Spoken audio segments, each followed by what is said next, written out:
क्या कर सकते हैं, आप 3 या 4 स्टूडेंट्स मिलकर, अब मिलकर आपको पता कैसे चलेगा, वो पता चलेगा आपको इस वीडियो के कमेंट्स के थ्रू। अगर आप आउट स्टेशन स्टूडेंट्स हैं तो प्लीज़ आप अपने सिटी, अपना कोर्स, अपना कॉलेज, कुछ भी अपनी डिटेल्स शेयर करें यहाँ पर, ताकि आपके साथ के जो लोग और हैं वो कनेक्ट हो जाएंगे आपसे। Everyone, welcome back to kingdom of learning. तो as I promised in the previous video कि नेक्स्ट वीडियो में हम हॉस्टल्स की बात करेंगे। Means how can you avail hostels in Delhi university in 2022। Means अगर आपको अभी से पता नहीं होगा तो आप कहीं चांस स्किप ना कर दें, क्योंकि अगर आप बाहर रहते हैं, कहीं दिल्ली में नहीं रहते, तो ऑब्वियसली आपकी फ़र्स्ट ऑप्शन जो होगा वो हॉस्टल्स ही होगा। तो उसके लिए बहुत ज़रूरी कुछ इन्फॉर्मेशन है जो आप सबको पता होनी चाहिए, तो वो मैं इस वीडियो में डिस्कस करने वाली हूँ। Apart from that I will be telling you, means according to my experience, because I am in Delhi, means मैं दिल्ली में ही रहती हूँ, तो यहाँ पर आपको क्या चीज़, मीन्स अगर हॉस्टल मिल जाता है तो that is the best option, but अगर हॉस्टल नहीं मिलता तो आपके लिए पीजी या फिर रेंटेड रूम क्या बेटर रहेगा। उसके लिए आपको किन किन चीज़ों का ध्यान रखना चाहिए अगर आप आउट स्टेशन स्टूडेंट से, आप पहली बार दिल्ली आ रहे हैं, और स्पेशली अगर आप फर्स्ट ईयर के स्टूडेंट हैं, आपको कुछ भी आइडिया नहीं है, तो हो सकता है जो चीज़ें मैं आपसे शेयर करूंगी वो आपके लिए यूजफुल हो। So please watch complete video. If you are new to the channel, please subscribe to it, and if you find the video useful, please like it also and share it with others as well. So let us begin now. तो अब सबसे पहली बात आ जाती है कि hostels कैसे avail करें। मीन्स अगर आप सेकेंड ईयर, थर्ड ईयर के स्टूडेंट्स हैं तो आपको होपफुली पता होगा, हो सकता है सेकेंड ईयर वालों को भी ना पता हो, क्योंकि जब से उनका एडमिशन हुआ है तब से कॉलेजेस ओपन ही नहीं हुए, हॉस्टल्स ऑपरेशन में ही नहीं आए। तो अभी भी सिचुएशन ये है कि हॉस्टल्स जो हैं वो लाइक रिनोवेट हो रहे हैं, रेडी किए जा रहे हैं, तो उसमें कुछ टाइम लग सकता है। बट आपको क्या करना है, अभी कॉलेजेस जो हैं वो हो सकता है किसी किसी कॉलेज ने अपनी लिस्ट निकाल दी हो, लिस्ट नहीं मीन्स एक फॉर्म निकालेंगे वो अपनी वेबसाइट पर। मीन्स इसके लिए आपको दिल्ली यूनिवर्सिटी की वेबसाइट को चेक नहीं करना, आपको चेक करना है अपने कॉलेज की वेबसाइट को। मीन्स जिस भी कॉलेज में आपका एडमिशन हुआ है उस कॉलेज की वेबसाइट को आपको चेक करते रहना है कि वो नोटिस कब निकाल रहे हैं हॉस्टल्स के लिए। तो जैसे ही हॉस्टल्स के लिए नोटिस आएगा तो आपको वो फिल कर देना है, वो फॉर्म होगा एक, वो फिल कर देना है। और उसके लिए अब आपके माइंड में ये आ रहा होगा कि क्या हॉस्टल्स सबको मिल जाते हैं, तो नहीं, हॉस्टल्स सबको नहीं मिलते, वो भी मेरिट बेसिस पर मिलते हैं। मीन्स कुछ क्राइटेरिया होता है, मेरिट बेसिस पर ही। जैसे आपका एडमिशन हुआ था दिल्ली यूनिवर्सिटी में तो सबसे पहले प्रेफरेंस दी जाती है जिनके मार्क्स ज़्यादा होते हैं, तो आप सोच सकते हैं कि किस तरह से एडमिशन होगा। उसके बाद आपका लाइक एक इंटरव्यू सॉर्ट ऑफ भी होता है जिसमें आपसे ये पूछा जाता है कि आप हॉस्टल क्यों अवेल करना चाहते हैं। अगर उसमें भी अगर आप बहुत दूर रहते हैं, कहीं दिल्ली से बहुत दूर रहते हैं, तो दिल्ली या एनसीआर में रहते हैं तो आपको हॉस्टल्स नहीं मिलेंगे। अगर आप कहीं बहुत बहुत दूर रहते हैं जहाँ से आपको डेली अप डाउन करना मुश्किल है तो आपको हॉस्टल्स मिल सकते हैं। उसमें भी लाइक रिजर्वेशन भी होता है हॉस्टल्स में, लाइक SC OBC वगैरह के लिए, तो ये चीज़ भी आपको पता होनी चाहिए। तो लाइक इस बेसिस पर आपको हॉस्टल्स मिलेंगे। बट अब आपको क्या करना है कि आपको ये चीज़ का ध्यान रखना है कि आपको अपने कॉलेज की वेबसाइट को चेक करते रहना है कि जैसे ही हॉस्टल्स का फॉर्म आएगा, वो Google form I think send करेंगे, जैसा कि आई हैव रेड कि कॉलेजेस के जो प्रिंसिपल्स हैं वो यही कह रहे हैं कि वो बहुत ही means very soon they are going to release Google forms for hostels, ताकि उनको पता भी चल जाए कि कितने कैंडिडेट्स हैं जो हॉस्टल्स अवेल करना चाहते हैं।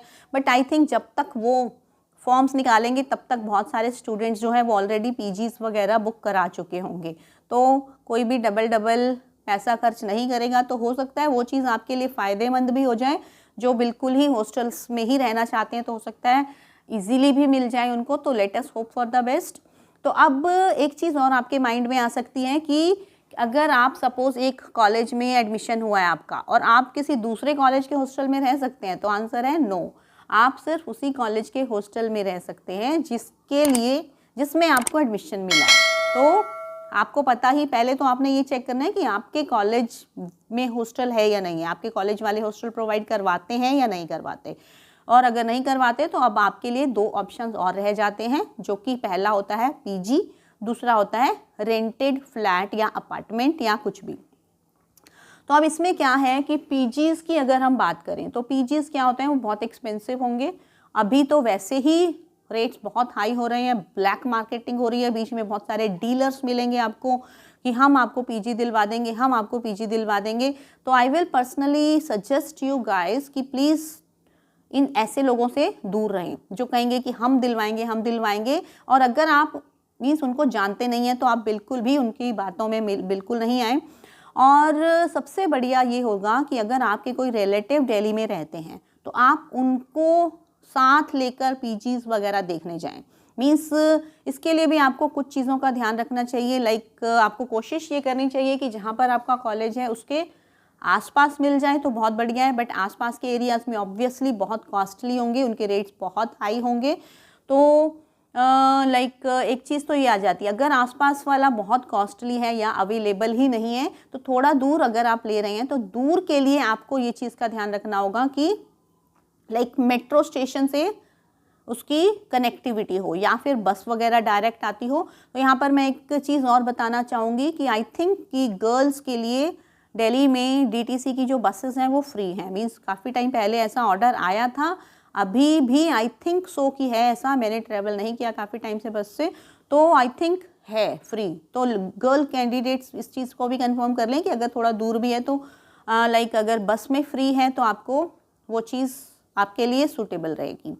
तो उसके अलावा अब बात करते हैं कि अगर पीजीज़ भी आप अफोर्ड नहीं कर सकते, ऑब्वियसली वो बहुत कॉस्टली होते हैं उनमें, क्योंकि आपको सारी सर्विसेज प्रोवाइड करवाई जाती हैं, आपको खाना दिया जाता है, आपके वॉशिंग वगैरह, क्लीनलीनेस, ये सारी चीज़ें होती हैं। अब अगर आप पीजीज़ को अफोर्ड नहीं कर सकते, मीन्स हॉस्टल्स आपको मिल नहीं रहे, पीजीज़ आप अफोर्ड नहीं कर सकते, तो तीसरा ऑप्शन आता है रेंटेड अपार्टमेंट या फिर रेंटेड रूम। तो इसके लिए आप क्या कर सकते हैं, आप 3 या 4 स्टूडेंट्स मिलकर, अब मिलकर आपको पता कैसे चलेगा, वो पता चलेगा आपको इस वीडियो के कमेंट्स के थ्रू। अगर आप आउट स्टेशन स्टूडेंट्स हैं तो प्लीज़ आप अपने सिटी, अपना कोर्स, अपना कॉलेज, कुछ भी अपनी डिटेल्स शेयर करें यहाँ पर, ताकि आपके साथ के जो लोग और हैं वो कनेक्ट हो जाएंगे आपसे, और इस तरह से आप एक दूसरे से लाइक इंस्टा के थ्रू, वो आपकी बात है कि आप कैसे एक दूसरे से कनेक्ट होते हैं। आप इस वीडियो के कमेंट बॉक्स में अपनी लाइक कुछ डिटेल्स शेयर करें एक दूसरे के साथ कि मैं यहाँ से हूँ, मैं इस कॉलेज में हूँ और मुझे एक रेंटेड रूम लेना है। तो इस तरह से आप कनेक्ट हो सकते हैं एक दूसरे के साथ। तो 3-4 गर्ल्स या 3-4 बॉयज़ मिलकर एक रूम रेंट पर ले सकते हैं या फिर एक कोई अपार्टमेंट रेंट पर ले सकते हैं। वो आपको रीज़नेबल पड़ेगा, क्योंकि वो एरिया टू एरिया वेरी करेगा। वो आपके ऊपर है कि आपका क्या बजट है, आप किस तरह के एरिया में रहना चाहते हैं। तो वो दूर है या पास है वो आप देख सकते हैं। अगर पास में मिल जाता है तो बहुत अच्छा है, दूर है तो थोड़ा आप मेट्रो वगैरह का देख सकते हैं, बसेस का देख सकते हैं। तो इस तरह से उसके लिए क्या होगा, आपको थोड़ी मेहनत ज़्यादा करनी पड़ेगी। अगर आप अफोर्ड नहीं कर सकते तो मीन्स आपको अपना खाना खुद बनाना पड़ेगा। वो आप ड्यूटी लगा सकते हैं कि एक दिन ये बनाएगा, एक दिन वो बनाएगा। आपको अपनी वॉशिंग, अपनी क्लीनलीनेस वगैरह, अपना सारा मेंटेनेंस खुद देखना होगा। उसके लिए भी मैं एक चीज़ और सजेस्ट करना चाहूँगी कि कोशिश करें कि आपके घर से कोई एक बड़ा आपके साथ आए। मीन्स अगर आप पहली बार दिल्ली आ रहे हैं, क्योंकि यहाँ पर चीटिंग के, फ्रॉड के, ब्लैक मार्केटिंग के ये केसेस बहुत ज़्यादा होते हैं, तो आपको इन चीज़ों के लिए अलर्ट रहना चाहिए। तो आप किसी बड़े को साथ लेकर आएँ, वो आपको यहाँ पर सेटल कराकर जहाँ भी आप रह रहे हैं उस पूरी मीन्स चारों तरफ पूरी तसल्ली करके कि वो एरिया अच्छा है, वो सब ठीक ठाक है, तभी आप रहें। पीजीज़ में लाइक आपको सिक्योरिटी का भी थोड़ी सी गारंटी रहती है, बट अगर आप अकेले रह रहे हैं इस तरह से लेकर, तो उसके लिए कोशिश करें कि कोई एक बड़ा किसी के भी घर से, मीन्स अगर हैं जैसे किसी की मम्मी है, कभी किसी की रह गई, कभी किसी की, कुछ इस तरह से अगर आपका मैनेज हो सकता है तो you can do like that. So this is all I can suggest you guys, means as an elder, as an experienced person, and moreover being in Delhi for a long time, I can suggest all these things to you guys. And if you find this information useful, please share it with others, and like the video, subscribe to the channel, and please do comment in the comment box. Comment box, इसी video के comment box के through आप लोग share करें इस video को maximum, और एक दूसरे से कनेक्ट हों। तो thank you so much. I hope this video must have helped you all. Thank you so much.